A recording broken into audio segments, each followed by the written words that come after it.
Student, मैं भारती कुशवाहा आपके अपने यूट्यूब चैनल गार्गी ज्ञान केंद्र में स्वागत करती हूँ एक्सरसाइज 3.3 भाग 3 के साथ में। जैसा कि भाग 1 में मैंने आपको फर्स्ट वाली हेडिंग के सारे क्वेश्चन 6 करा दिए थे। उसके बाद मैंने भाग 2 बनाया था जिसमें मैंने आपको 3 वाले पार्ट के 2 और 3 के मैंने फर्स्ट सेकंड थर्ड क्वेश्चन को सॉल्व करके बताया था आपको। अब इसके बाद में इसके 3 वाले क्वेश्चंस के बाकी क्वेश्चन बचे हुए थे, इसको हम पार्ट 3 में सॉल्व करने वाले हैं और इस वाली एक्सरसाइज को पूरा फिनिश करने वाले हैं। जैसा कि भाग 4 में एक नगर में टैक्सी के भाड़े में एक नियत भाड़े के अतिरिक्त चली गई दूरी पर भाड़ा सम्मिलित किया जाता है। क्वेश्चन नंबर 4 में बताया गया है कि एक टैक्सी का भाड़ा है जिसमें नियत भाड़ा के अतिरिक्त चली गई दूरी, जितनी दूरी चलती है वो सम्मिलित किया गया है और 10 किलोमीटर दूरी के लिए भाड़ा जो है 105 रुपये है और 15 किलोमीटर दूरी के लिए 155 है। तो नियत भाड़ा बताना है और प्रति किलोमीटर भाड़ा क्या है। तो नियत भाड़ा बताएंगे और प्रति किलोमीटर, तो हम नियत को और प्रति किलोमीटर को मान के चलेंगे।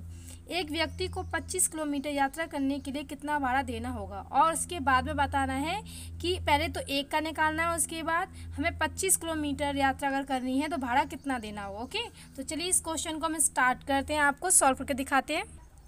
तो चलिए इसमें हम इसको हल करते हुए पहले इसे लिख लेते हैं हल। इसमें क्या मानना है पहले वो लिख लेते हैं। तो हम मान लेते हैं, माना टैक्सी का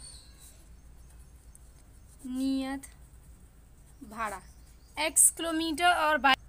तो हमने क्या माना कि टैक्सी का नियत भाड़ा x रुपये है और 1 किलोमीटर का भाड़ा 22 रुपये। तो 1 किलोमीटर यहाँ पे आपको बोला गया था प्रति किलोमीटर का, बताइए कितने का, प्रति किलोमीटर। तो प्रति किलोमीटर को ही हम 1 किलोमीटर बोलते हैं, ठीक है। तो प्रति मीन्स होता है 1। अब हम इसको आगे सॉल्व। तो क्या बोला जा रहा है इसमें कि आपका नियत भाड़ा, तो सबसे पहले हम लेते हैं नियत भाड़ा, नियत भाड़ा प्लस उसके बाद उसने बोला था 10 किलोमीटर की दूरी तय करने के लिए, तो यहाँ लिखेंगे 10 किलोमीटर जाने में। तो मैंने लिखा नियत भाड़ा प्लस 10 किलोमीटर जाने में कुल भाड़ा कितना लगेगा, 105 रुपये। तो नियत को माना था हमने x और 10 और 1 किलोमीटर को कितना माना था 22, पर यहाँ 10 है तो इसलिए 10 आ जाएगा, इक्वल टू 105 रुपये हो गया। अब ये हो गई आपकी इक्वेशन फर्स्ट। इसी तरीके से हम लेंगे दूसरी शर्त, ये तो पहली हो गई और ये हम लेंगे दूसरी तरीके से दूसरा। तो दूसरे में उसने क्या बोला था, 15 किलोमीटर के लिए 155 रुपये देने पड़ते हैं उसे, ठीक है। तो उसे कितने देने पड़ेंगे, 155 रुपये देने पड़ते हैं। तो यहाँ लिखेंगे, पहले तो लिखेंगे नियत भाड़ा प्लस 15 किलोमीटर जाने में लगा कुल भाड़ा, ठीक है। जाने में भी आप लिख सकते हैं ऐसे करके, जाने में कुल भाड़ा था आपका 155। तो ये तो नियत था x और ये हो जाएगा 15 बाई इक्वल टू 155 हो गया। ये आप अब यहाँ से हम प्रतिस्थापन विधि से करने वाले हैं ना सारे क्वेश्चंस को। तो हम क्या करेंगे, यहाँ से x का मान निकालेंगे। तो x इक्वल्स टू हो जाएगा 155 माइनस 15 बाई, और इसे इक्वेशन से आप लिख दीजिए सेकेंड। अब आप लिखेंगे समीकरण फर्स्ट में हमेशा क्या करते थे, प्रतिस्थापन विधि में एक वैल्यू निकालते थे, या तो x की निकालो या बाई की, फिर दूसरी इक्वेशंस में रख देते थे। तो मैंने यहाँ से x का मान निकाल लिया, तो x बराबर कितना 155 माइनस 15 बाई, और किस में रखने वाली हूँ, समीकरण 1 में। तो लिखा समीकरण 1 में x बराबर दिस रखने पर मतलब कि ये रख रहे हैं हम, तो रख दीजिए। तो x की पे कितना आएगा आपका 155 माइनस 15 वाई, और यहाँ पे प्लस का 10 वाई है और इक्वल टू कितना हो जाएगा 105। अब इसमें से 155 माइनस क्या आएगा 5 बाई इक्वल टू 105। अब minus Y equals to 105 minus 155। अब इसमें से माइनस करेंगे तो कितना आएगा 50, और वो भी माइनस का, माइनस से माइनस कैंसिल, 5 से 50 कैंसिल। तो बाई इक्वल्स टू आपका कितना आ गया है 10, ठीक है। ये आपका 10 आ गया। अब हम क्या करेंगे, इक्वेशन फर्स्ट में या सेकंड में किसी में भी रख दीजिए। तो हम फर्स्ट में सेकंड में रख देते हैं, समीकरण सेकंड में बाई बराबर 10 रखने पर। तो सेकंड वाली आपकी देख रहे हैं ये दे रखी है, तो है x equals to 155 minus 15 by के पे रखेंगे आप 10।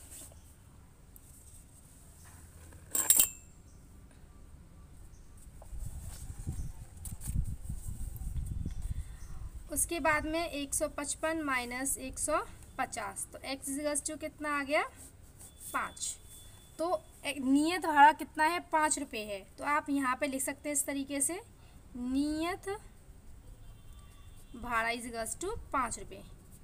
और उसने बोला प्रति किलोमीटर का भाड़ा जो होगा वो कितना होगा, तो यहाँ लिख सकते हैं ऐसे, प्रति किलोमीटर का भाड़ा, तो वो कितना है आपका 10 रुपये। अब उसने पूछा आपसे कितने था, 25 किलोमीटर का भाड़ा कितना होगा, तो इसके लिए निकालेंगे।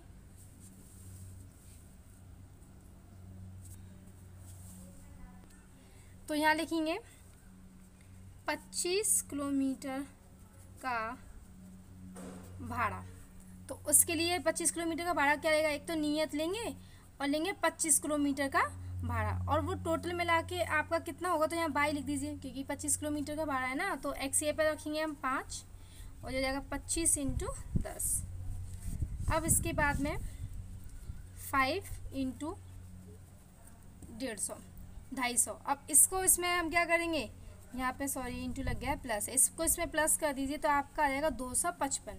तो यहाँ लिखेंगे हम 255। कहने का मतलब है 25 किलोमीटर का भाड़ा कितना होगा, 255। तो ये क्वेश्चन मैंने आपको सॉल्व करा दिया, और उम्मीद करती हूँ ये क्वेश्चन आपको अच्छे से समझ में आया होगा। अब हम इसका नेक्स्ट क्वेश्चन करने वाले हैं। तो आपको वीडियो अच्छी लग रही है तो इस वीडियो को लाइक और शेयर ज़रूर कीजिएगा। चलिए अब चलते हैं नेक्स्ट क्वेश्चन पर। तो नेक्स्ट क्वेश्चन है, यदि किसी भिन्न के अंश और हर दोनों में 2 जोड़ दिया जाए तो वह 9/11 हो जाती है। यदि अंश और हर दोनों में 3 जोड़ दिया जाए तो भिन्न 5/6 5/6 हो जाती है। तो वह भिन्न ज्ञात करिए। तो ऐसे क्वेश्चनों में जो चीज़ पूछी जाती है उसको मान लेते हैं, ये मैं आपको बताते आ रही हूँ। तो लिख लेते हैं हल। तो लिखेंगे माना भिन्न, क्या मानेंगे, x/y है, ठीक है। तो पहली शर्त जो है, तो हम लिख लेते हैं पहली शर्त। पहली शर्त के अनुसार क्या होगा, पहले तो लिख लीजिए, हमने भिन्न लिख ली। अब उसने क्या बोला था, अंश और हर। अंश मीन्स ऊपर वाला होता है, हर मीन्स नीचे वाला होता है। तो अंश और हर में 2 जोड़ने, 2 यहाँ जोड़ दीजिए, 2 यहाँ पे, इक्वल टू। तो भिन्न क्या हो जाती है आपकी 9/11। अब क्रॉस मल्टीप्लिकेशन कर दीजिए, इसका इसमें करेंगे तो आएगा 11x + 2 इक्वल टू 9 आ जाएगा y + 2, ठीक है। इसका हमने इसमें कर दिया है। अब इसके बाद में 11x + का 22 इक्वल्स टू 9y + का 18। यहाँ से अब x की वैल्यू फाइंड कर लीजिए। तो क्या आएगा, 11x इक्वल्स टू 9y + का 18 और माइनस का 22, ठीक है। उसके बाद में 11x इक्वल्स टू 9y और माइनस का 4। तो जब हम 22 में से 18 माइनस करेंगे तो कितना आ जाएगा, 4 आ जाएगा।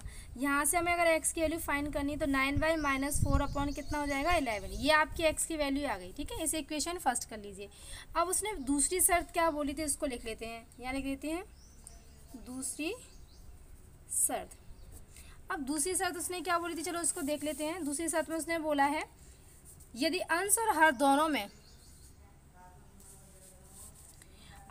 हर दोनों में 3 जोड़ दिया जाए तो भिन्न 5/6 हो जाती है। तो चलिए हम यहाँ लिखेंगे x/y, और दोनों में क्या करना था, हमें 3 को जोड़ना था। तो यहाँ लिखेंगे +3 और +3 इक्वल टू। तो भिन्न जो थी आपकी वो 5/6 हो जाती है, ये था।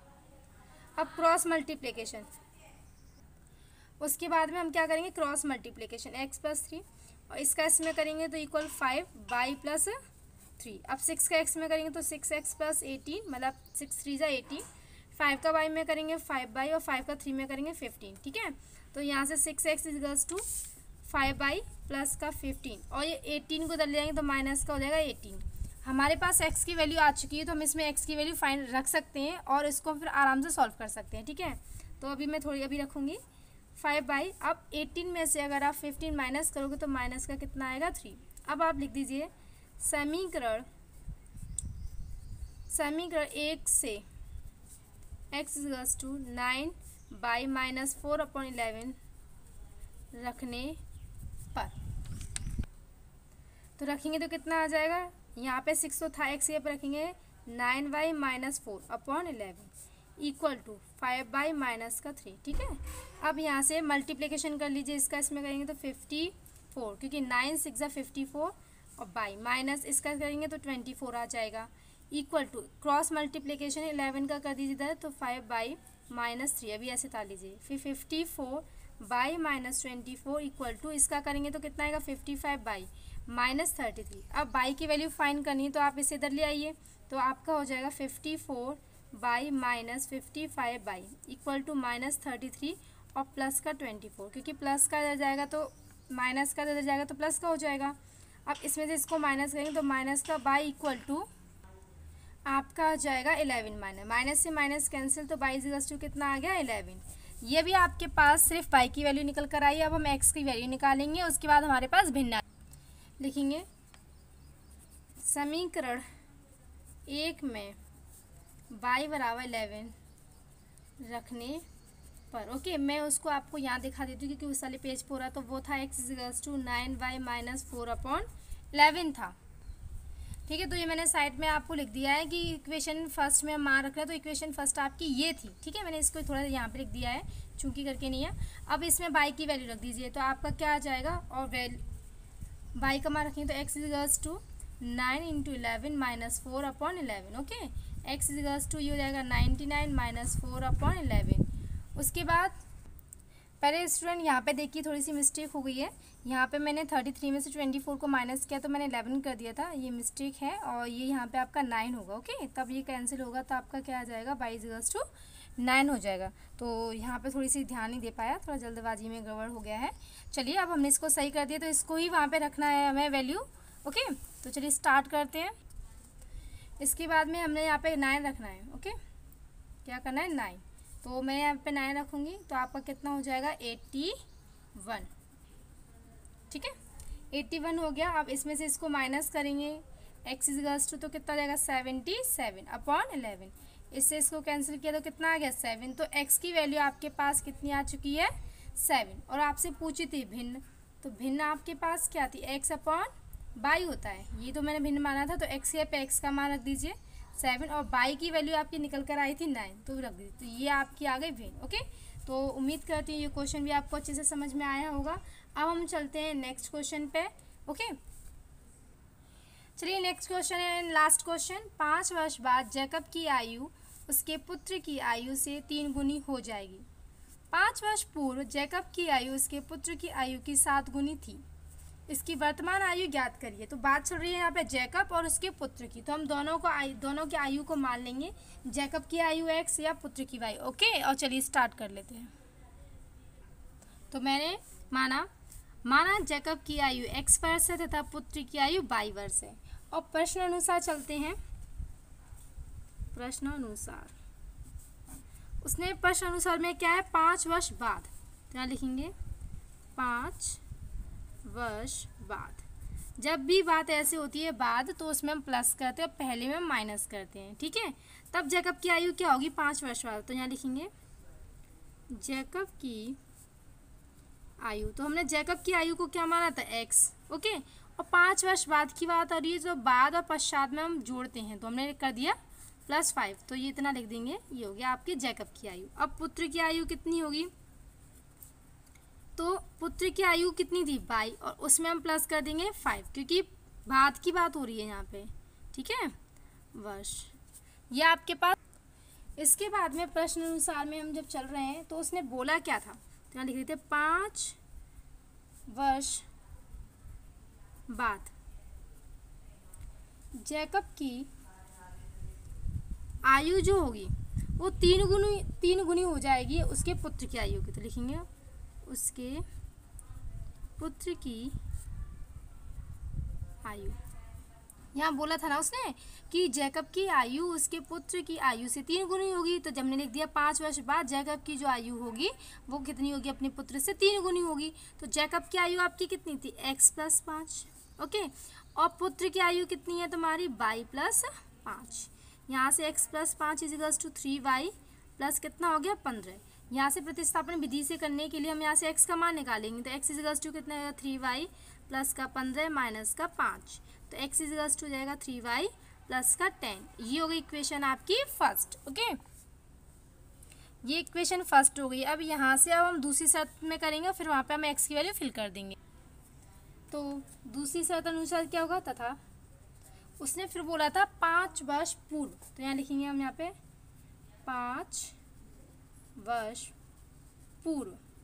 5 वर्ष पूर्व का मतलब होता है पहले की, और जब पहले की बात होती है तो हम उसमें करते हैं माइनस। तो 5 वर्ष पूर्व, तो लिखेंगे जैकब की आयु। तो जैकब की थी x और 5 वर्ष पूर्व है तो हमने 5 माइनस कर दिया और यहाँ लिख दीजिए वर्ष। ठीक है, इसी तरीके से लिखेंगे पुत्र की आयु। तो पुत्र की थी 22 तो उसमें से भी 5 माइनस कर दीजिए, ये हो गया। उसके बाद में हम क्या करेंगे प्रश्न अनुसार। तो जैकब 5 वर्ष पूर्व, 5 वर्ष पूर्व, तो जैकब की आयु लिखा हुआ है 5 वर्ष पूर्व, तो हम यहाँ पे लिखना चाहते तो दोबारा से लिख सकते हैं ऐसे 5 वर्ष पूर्व जैकब की आयु इजिकल्स टू 7 इंटू उसके पुत्र की आयु। तब वो क्या होगा, अपने पुत्र की आयु से 7 गुनी आयु का था। ठीक है, तो 5 वर्ष पूर्व में इसकी आयु कितनी थी, x minus 5 equals to 7 into ये हो जाएगा y माइनस 5। मल्टीप्लीकेशन कर दीजिए, तो 7 का y में करेंगे तो 7y माइनस 7 का 5 में करेंगे तो 35। ये आपका आ गया। यहाँ पे आप क्या कर सकते हो, x की वैल्यू फिल कर सकते हो जो कि सेमी का फर्स्ट है। तो आप लिख सकते हो समीकरण 1 से x इजिकल्स टू, तो क्या था समीकरण x